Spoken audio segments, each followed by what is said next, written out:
మహోన్నతుడు మహాగణుడు మన రక్షకుడైన యేసుక్రీస్తు నామమున అందరికీ వందనాలు.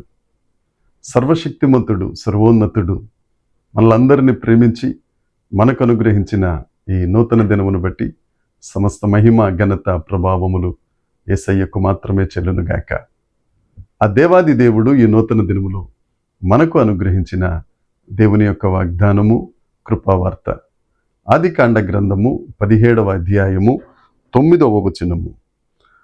నీకును నీ తరువాత నీ సంతతికిని నీవు పరదేశి అయిన దేశమును అనగా కనానను దేశమంతటిని నిత్య స్వాస్యముగా ఇచ్చి వారికి దేవుణ్ణి ఉందునని అతనితో చెప్పెను. దేవునికి స్తోత్రం కలుగునుగాక, దేవునికి మహిమ కలుగునుగాక. ప్రభు అయిన యేసుక్రీస్తునందు అత్యంత ప్రియమైన దేవుని ప్రజలారా, ఎంత శ్రేష్టమైన వాగ్దానం అండి ఇది. ఆదికాండం 17వ అధ్యాయంలో తండ్రి అయిన దేవుడు అబ్రాముకు ప్రత్యక్షమై, నేను సర్వశక్తి కలిగిన దేవుడను, నీవు నా ఎదుట నిందారహితముగా నడిస్తే నిన్ను అత్యధికంగా దీవిస్తాను, అత్యధికమైన ఆశీర్వాదాలు నేను నీకు ఇస్తాను. అబ్రాముకు 99 సంవత్సరముల వయసులో దేవుడు చెప్పిన మాట. సర్వశక్తిమంతుడు, కొలవలేని శక్తి కలిగినవాడు, అపారమైన శక్తి కలిగినవాడు, ఏ సమయంలోనైనా ఏ వ్యక్తికైనా ఏ స్థితిగతులలోనైనా అద్భుతము చేయగలిగిన శక్తి కలిగినవాడు సర్వశక్తిమంతుడైన యేసుక్రీస్తు ప్రభు. అబ్రహాంతో ఆయన సెలవిచ్చిన మాట, నువ్వు నిందారహితంగా ఉంటే, నువ్వు నిందారహితంగా నా ముందు నడిస్తే నేను నిన్ను అత్యధికముగా ఆశీర్వదిస్తాను అని అబ్రామ్ అనే పేరును అబ్రహాముగా ఆయన మార్చేశాడు. ఈ పేరులో దేవుని యొక్క గుణాన్ని మనం చూడగలుగుతాం. నువ్వు ఏ దేశంలో అయితే పరదేశిగా ఉన్నావో ఆ దేశమును నీకు, నీ పిల్లలకు, నీ తరములన్నిటికీ నిత్య స్వాస్యముగా నేను నీకు స్వాధీనం చేస్తాను. నిత్య స్వాస్యము ఎల్లప్పుడూ నీ స్వాధీనంలో ఉండేటట్టుగా నువ్వు ఉన్న వాగ్దాన దేశాన్ని నేను నీ స్వాధీనంలోనికి తీసుకొస్తాను, నీకు అప్పగిస్తాను. నీవు నా ముందు నిందారహితంగా జీవించు. నా ప్రియ సహోదరి సహోదరుడా, నాకే స్వాస్యము లేదండి, నాకు గర్భఫలమే లేదండి అని బాధపడుతున్నావా? అబ్రాముకు 99 సంవత్సరాల వయసు.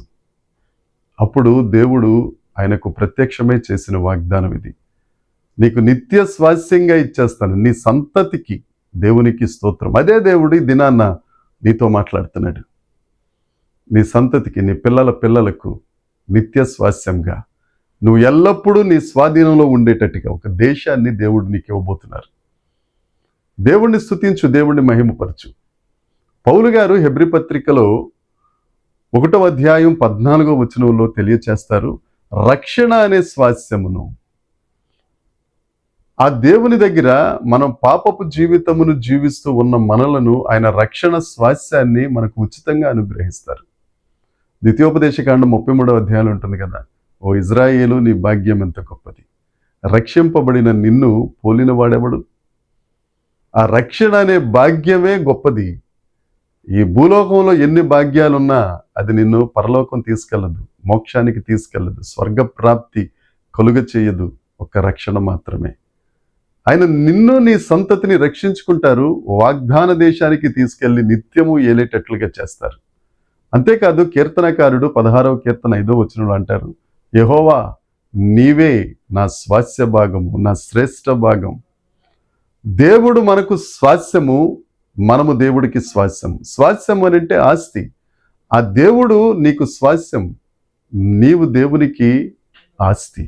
నీ ఆస్తిని నువ్వు ఎంత జాగ్రత్తగా చూసుకుంటావో, నీ ఇంటి ధ్రువపత్రాలే కానీ నీ డాక్యుమెంట్స్ ఏమన్నా వాటిని ఎంత జాగ్రత్తగా కాపాడుకుంటావు, నీ ఆస్తిని ఎంత జాగ్రత్తగా నువ్వు కాపలా కాస్తూ ఉంటావు. దేవుడికి నువ్వు ఒక ఆస్తివి. ఆ దేవుడు నీతో చెప్తున్నాడు, ఆయన నిన్ను జాగ్రత్తగా కాపలా కాస్తారు, కాపుదలిస్తాడు. అంతేకాదు పరిశుద్ధ లేఖనాల్లో ఉంటుంది, ఆయన తన స్వాస్యమును విడనాడడు. నువ్వు ఆయన స్వాస్యం అయితే, ఆయన ఆస్తి అయితే నిన్ను ఆయన విడిచిపెట్టే పరిస్థితే లేదు. విడువని దేవుడు, ఎడబాయిని దేవుడు నీకు తోడుగా ఉన్నాడు. ధైర్యం తెచ్చుకో.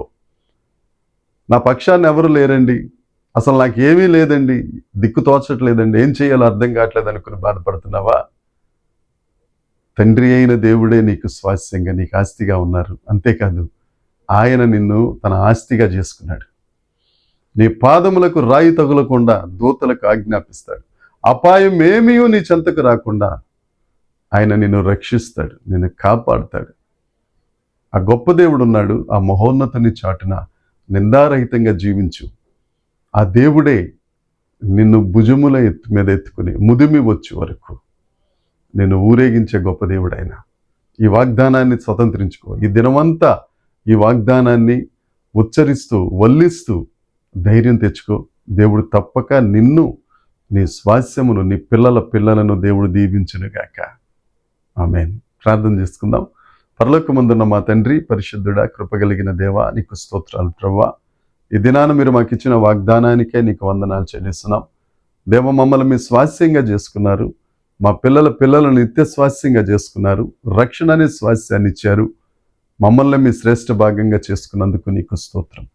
ఈ వాగ్దానాన్ని స్వతంత్రించుకుని నమ్మిన వారందరినీ మీరు దీవించి ఆశీర్వదించి మహిమ పొందమని యేసుక్రీస్తు నామమున ప్రార్థించి అడిగి వేడుకొనుచున్నాము తండ్రి. ఆమేన్. దేవుని కృప మనందరికీ తోడై ఉండునుగాక. ఆమేన్, ఆమేన్, ఆమేన్.